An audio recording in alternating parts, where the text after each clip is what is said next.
சேலம் அருகே இன்னைக்கு ஒரு மாணவர் வந்து நீட் பயத்தினால தூக்கிலிட்டு தற்கொலை பண்ணியிருக்காரு.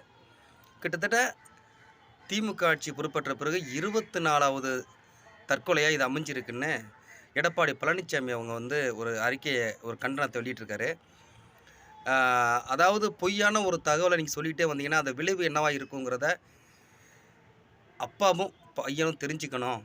பொய், பொய், பொய் அப்படின்னு சொல்லி ஒரு அறிக்கை கண்டனத்த வந்து ஒரு ஒரு கண்டன அறிக்கைய வந்து வெளியிட்டிருக்காரு.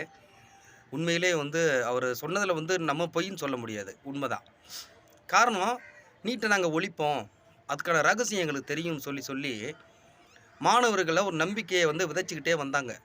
கடைசில பார்த்தீங்கன்னா, அதுக்கான ரகசியம்லாம் எங்களுக்கு தெரியும் தெரியும்னு சொல்லிட்டு வந்தவங்க, இன்னைக்கு வந்து மத்திய அரசு வந்து எங்களுக்கு விலக்கு அளிக்க மாட்டேங்குது அப்படின்னா, இது எல்லாருக்கும் தெரிஞ்ச விஷயம் தானே! மத்திய அரசு விலக்கு அளிக்காததுனால தானே, போன தடவை எடப்பாடி ஆட்சியார் இருக்கும்போதே நம்மளால நீட் ரத்து பண்ண முடியல.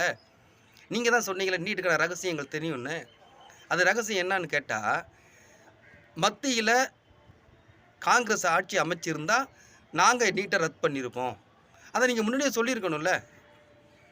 நீங்க வந்து இது வரும்போதே நீங்க தேர்தல் பரப்புரையில அத சொல்ல வேண்டியது தானே! காங்கிரஸ் ஆட்சி மேல அமைஞ்சா கண்டிப்பா நாங்க நீட்ட ரத்து பண்ணுவோம்னு சொன்னா, அது ஒரு வாக்குறுதி தப்பு இல்ல. ஆனா, நீட்டின் ரகசியம் தெரியும் தெரியும்னு சொல்லிட்டு வந்தது தவறு தானே!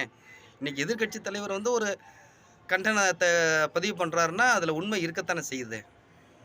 எது எப்படியோ இனிமேல் வந்து நீட்டுக்காக யாரும் தயவுசெய்து உயிர நீங்க வந்து மாச்சிக்க கூடாது.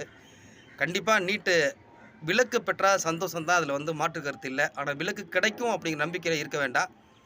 நம்ம படிச்சு அதுக்காக தயாராகி வெற்றி பெற்று பெரிய சிறந்த அ டாக்டரா உருவாக்கணும். அந்த நம்பிக்கையோட மட்டுமே இருப்போம். நீட் இருக்குங்கிற பயத்துல இறக்கிறதோ, நீட்ல தோத்துட்டோமே அப்படின்னு நம்ம இறக்கிறதோ ரொம்ப தவறு. அதை திரும்ப திரும்ப தயவுசெய்து செய்யாதீர்கள்.